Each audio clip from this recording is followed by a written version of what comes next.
From the Gert Boyle studio at OPB, this is Think Out Loud. I'm Dave Miller. The Portland artist Arvie Smith is known for colorful, illusion-filled oil paintings that explore oppression and injustice against Black Americans, in addition to humor and resilience and joy. Smith's work is in collections around the country and has been shown around the world. He's 86 now. Last year, he received a prestigious Guggenheim Fellowship. We talked in March when the work he created during that fellowship was on display at a gallery in Chicago. The show was called Crossing Clear Creek. It explored Smith's childhood memories and experiences in rural Texas and in Los Angeles. I started by asking him what it meant to get that fellowship. It's probably the most important award or recognition that I've received during my career. Wow. I've received a number of awards. You got a book right there. Does that have your awards in it? Well, yeah, kind of. I received the Governor's Award for Lifetime Achievement, Joan Mitchell Award, Ford Family Foundation, and then the 2024 Guggenheim, and a honorary PhD from Pacific Northwest College of Art. But this is the one you say is it's the most significant for you. It's the most significant. Why? Well, it's the recognition. It's highly sought after. It's the recognition that what I'm trying to say and what I am saying is important enough to receive that recognition. The title of the show, as I noted earlier, it's Crossing Clear Creek. What's Clear Creek? Clear Creek I grew up in, my first formative years was in South Texas, East Texas actually. And it was a small rural community, and it was separated, blacks from whites. In order to get from the white neighborhood or from the black neighborhood, you had to cross Clear Creek. And so that was my inspiration for the piece. It was a metaphor for the transition from not only crossing Clear Creek from the black community to the white, but my family made that second migration from the South to the West. My mother had gone to Los Angeles. So it's a metaphor for not only crossing the river to the white side of town, but I'm talking about crossing that void, crossing that river between a life of segregated Jim Crow laws and etiquettes to South Central Los Angeles. So, I mean, as you're describing it, I'm hearing it is both metaphorical and very real. This was a real place. What is one of your memories of the creek itself, of crossing the creek in reality? In reality, it was my grandfather was a school teacher. He founded the school for black children, and my grandmother was the school teacher, so they both taught. The school where you went? Where I went, right. And so crossing Clear Creek actually has to do with one time the creek often washed out. I mean, it was almost a river. It would wash out. And one time we were coming back from the black side of town. My family owned a lot of property, so we lived across Clear Creek over in the white community. So the car broke down, and there was no way to get across Clear Creek. And we were sitting in the car, and the water is rising, my brother and sister and I. And my grandfather said, "You guys have to wait here, and I'll go get help." And he wasn't able to get any help, so he came back. And we walked across the bridge. It was, probably knee deep. We walked across the bridge. He carried my little brother. But it was one of those memories that you don't forget, the water's rising up. You're sitting in the back seat, and the water's rising up, and you're a kid, and you don't know exactly what to do. So it was pretty traumatic. How were you able to live on the white side of town in the Jim Crow South? We lived up on the hill, and it was rural. There weren't any houses. It was a big farm. In fact, my grandfather and his brother owned farms next to each other, and the Ku Klux Klan had burnt down my great uncle's house, and that was our playground. They had little bricks that they built the chimneys with, and those were our little toys. The bricks that were left after the house burned down, right. That was where you played. Right. In a press release for the new show, it says this: at 86 years old, Smith has made the courageous shift from public to personal. Mm-hmm. I was intrigued by that sentence because when I've looked at your work over the years, I find it hard to disentangle the public and the personal. A lot of it seems intensely personal, but does it ring true to you? Is there something more autobiographical about your latest work than the work that's come before? It is. The autobiographical part is when I'm talking about the actual activities and how I felt about those activities. The moving to Los Angeles and moving from a rural, quiet community to Los Angeles, and a bustling city. And very strange to me and my siblings. You rode horses and you were a country boy. Right. And that's how I was identified as a country boy. They called you that? Oh, yeah. I had the straw sticking out of my mouth, the whole thing. Did you feel like an outsider when you arrived? I mean, I imagine this was a very black neighborhood, but you weren't the only person who'd come. This was, part of the Great Migration. So people were coming, I imagine, all the time from Georgia or Texas or wherever. Right. But did you feel like an outsider when you arrived? I felt very much like an outsider. I didn't know, I wasn't familiar with the mores of living in the city. I'd never been in a city before. Was it exciting? It was exciting, but it's scary. Yeah. It was scary because you had to negotiate that society, that culture that you were not familiar with. I'd never seen a fight in my life, and there was a matter of not joining a gang. It was which gang were you going to join? And I was a big kid for, 10 years old. Which gang did you join? It was called the Yellow Jackets. The Jello Jackets. Yellow. Oh, the Yellow Jackets. Yeah. But as you said, you didn't want to, but you had no choice. It seems like. No, you didn't. You didn't. I guess my brother avoided that, and I was kind of his protector. So he avoided that because you hadn't, in a sense. Because. Why is it that you turned now in your mid-80s to more autobiographical work?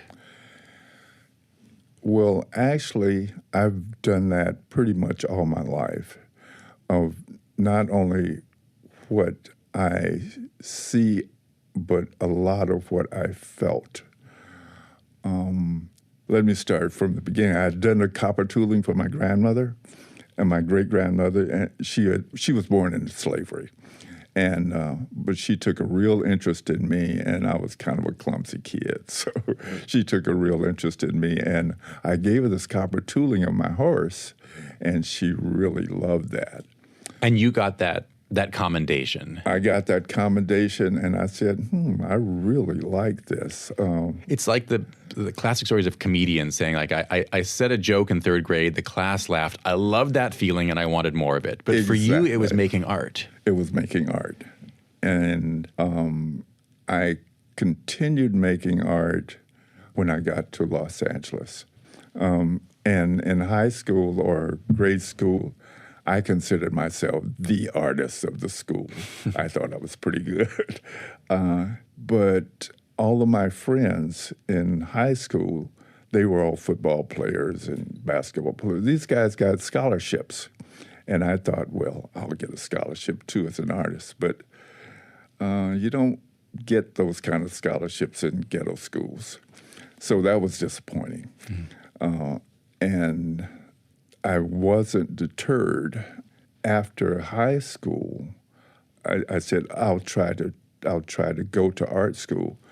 And in high school, as I said, I thought I was the best. But there was this kid, and he had gone to art school, and he would come into the class, maybe once or twice a month, and work with us, just draw with us. And this kid was incredible. And I'm saying, what is art school? What is that? And so after high school, I went to the art school in town, the only art school. And I didn't get very far at the receptions. I walked in. I didn't know what I was doing. I walked in the door, and I was going to explain that I want to know how to enroll in art school. And the receptionist said, well, we don't need your kind here. That really threw me. And 23 years later, I applied again at Pacific Northwest College of Art. But that was very detrimental. It was something that you just don't forget. Did that disappointment, that denial, did that work its way into your art? It worked its way into my life. Is there a difference? Yeah, not really. I guess that's it's not, there's, I try not to censor myself too much in my art. So in that respect, it's all me. It's all coming from me. And sometimes I try to make it a little more interesting. One of the things that I really admire about your style is the contrasts within a single canvas. Super vibrant colors, really dark themes, humor and horror. There's a sense of terror that I feel in so many of your paintings. A grinning white face that seems like the smile is just a thin veneer on top of potential violence. There's just sort of sugar with the medicine. What attracts you to these contrasts? I mean, what I'm describing, it exists within one canvas, and in most of your paintings, it's not just one thing, it's all kinds of emotions all together. It's a number of emotions and a number of scenarios within a single painting. Abundance, yeah. Abundance. Why? Because I have so much to say, and once I start painting, I have an idea. But once I start painting, the painting takes over, and all of these things enter into the work, and I try not to paint them out unless it's somehow not working, and that's generally not the case. What I put down, it might get painted over, but I don't erase it. That's part of who I am. Some of the things are underneath, and I'm trying to find those things with my art. I'm talking right now with the Portland painter Arvie Smith, who was awarded a Guggenheim Fellowship last year at the age of 85. Another thing I love about your work is the hands. They're like bodies in their own right. They are elongated often, powerful, full of life. What interests you in hands in particular? First of all, they're difficult to draw, but what really interests me is that hands are, I think, more expressive than the face. You can say so much with your hands, and often people talk with their hands. You're doing it right now. I'm doing it right now. Yeah, with your beautiful hands.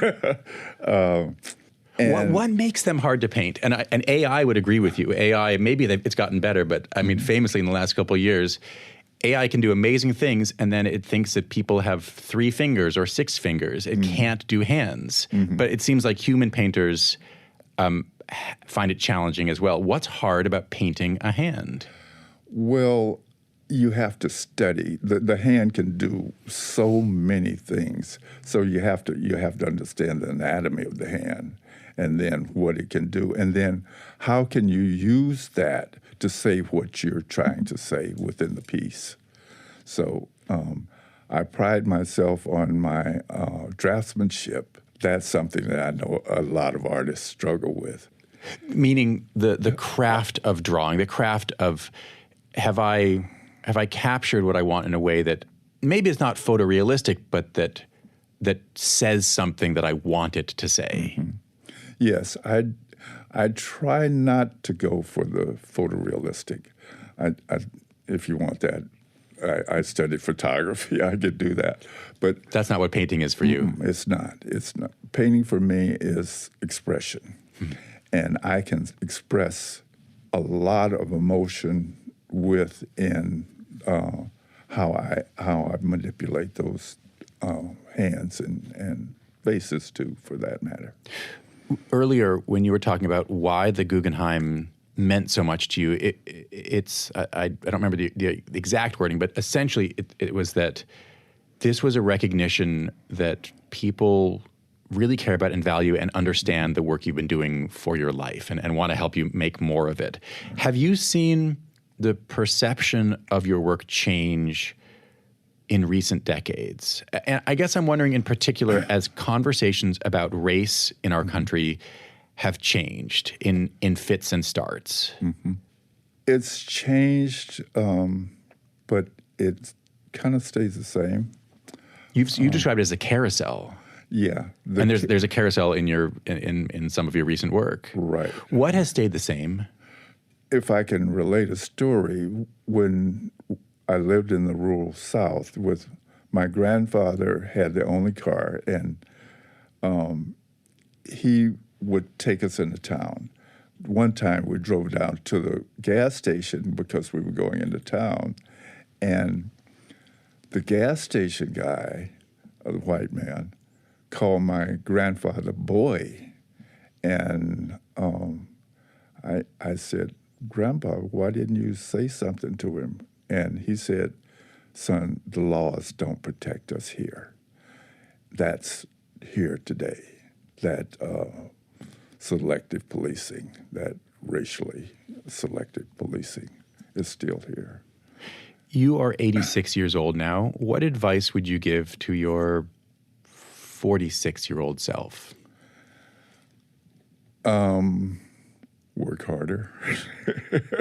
Really? I mean, yeah. But you've accomplished so much. The only reason I'm surprised by that is I've often when I've heard people ask that question of people who are your age, the answer is relax a little bit, enjoy what you have. But no, you're hard on yourself. Yeah, work harder. I am. Work harder. I'm still hard on myself. It's work harder.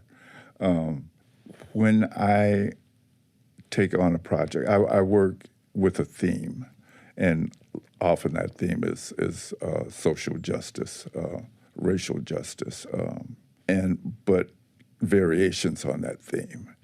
And so working with that, I'm doing research, I'm looking into what I want to really understand what it is I'm trying to say. So a lot of research is involved, and then I come back informed with what I'm thinking about, and then advance to the painting. Okay, I'm realizing now I'm taking away from painting, so I'm going to thank you from the bottom of my heart and say get back to work, and congratulations. And thank you so much. Thank you for having me.